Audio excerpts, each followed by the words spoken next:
د کہانی په شروعات کې مونږ یو صحرا وینو چې په هغه کې یو سړی ټوپک په لاس په یوه هرن باندې نشانه لګوي او بیا گزار کوي. دغه نشانه صحیح لګي او دغه هرن په زخمی حالت کې د تښتیدو کوشش کوي، خو هغه دومره ماهر وي چې د پته وي چې دا به 500 میټره بعد ضرور راپروزي او هغه د دې په وینې پسې شاته روان شي او بیا دغه وینې سره هغه بل ویني او بیا چې کله هغه په دوربین کې ګوري هغه یو زخمی سپی ویني، هغه شکی شي او واپس شي، ولی چې په دغه صحرا کې تر میلیونو پورې د انسان نوم و نښان نو او دې د لرې نه یو 15 ګاډي ویني چې د هغې نه اخوا دیخوا مړه کسان پراته وي. هغه سره د خپل ټوپکه په احتیاط سره د دوی خواله ورځي چرته چې د وینې بین هر خوا خور وي، حتی تر دې چې سپي هم ورسره مړه پراته وي او دغلته یو عجیبه خاموشي وي. خو دا سړی د دې خبرو پروا نه کوي او د دوی د کتلو د پاره نږدې ورځي. د دې سړي نوم ډین وي او د دې نه مخکې دی په فوج کې پاتې شوی وي او جنگونه کړي وي. هغه د گاډي دروازه کولا وخی چرته چې په زخمی حالت کې یو امریکایي سړی پروت وي. هغه د دنه اوبه غواړي خو هغه سره اوبه نه وي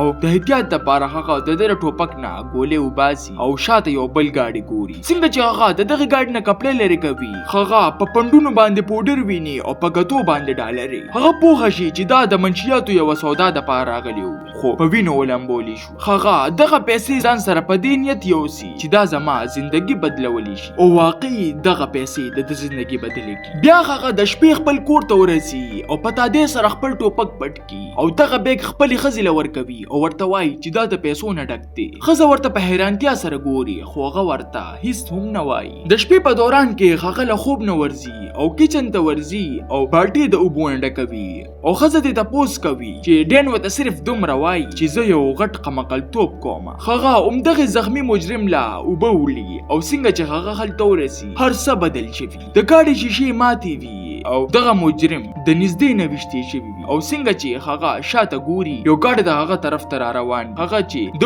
ویني هغه منډه وخی او شاته نه د ګاډي اوازونو سره د ډز आवाज هم راځي او دی په اوګه باندې لګي. بیا هغه د غر نه در غورځېدو نه پس یو تالاب ته دانګي خو سپي هم ورپسې شوي وي او په ډېر ګرانه سره هغه خپل ځان بچ کی. هغه ته هم په دغه زخمی حالت کې پته ولګي چې دا هر څوک دی خو یو ماهر قاتل دی. هغه بیا په یو پټ ځای کې پناه اخلي او د دغه حادثې باره کې سوچ کوي. بیا په سبا باندې هغه ګوري چې یو پولیس والا یو عجیبه هولي والا سړی گرفتاروي او ورسره یو سلندر شانتي هم وي او پولیس والا په لاین باندې خپل افسر ته لګیا وي چې دا آله ډېره عجیبه ده، د دې دپاره د دې د تحقیق ضرورت دی. خو هغه پولیس والا ته څه پته وه چې دا څوک د گرفتار کړل دا یو اجرتی دی کم چې یو خاموش او خطرناک قاتل دی. د دې قاتل نوم بیل وی. ناڅاپه بیل را پاسي او دغه پولیس والا لا په هتکړو کې سا بندوي او ساتي نه وباسي او بیا هغه په سکون سره لاسونه وینځي او بیا د پولیس پجامه کې د پولیس په ګاډي کې دغه ځای نه وځي. اوس دغه مقصد دغه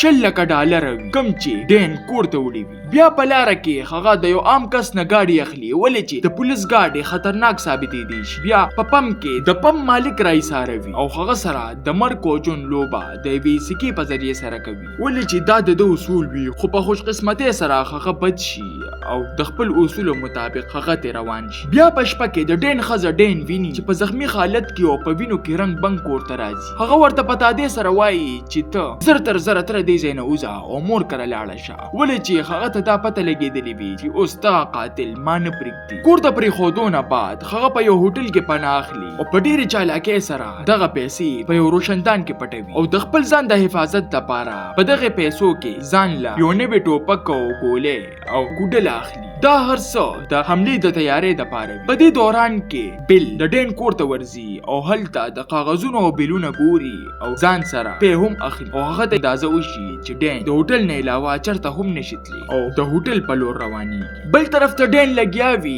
د بلې کمرې نه هغه پیسې د سټین په ذریعې سره روکاږي. په دې وخت کې بیل هم دغه هوټل کې داخليږي او هغه سره په لاس کې هغه عجیبه سلندر وي کم چې سیګنل راکاږي او هغه ورته اشاره ورکوي چې ټارګټ نږدې دی او بیا بیل په کمره کې داخليږي او هلته هغه یو کس مړ کوي کم چې ډین نه وي بلکې یو بې ګناه کس وي او ډین په ډیره مشکل سره بچ کیږي او دای هوټل په شا باندې په یره سره وځي.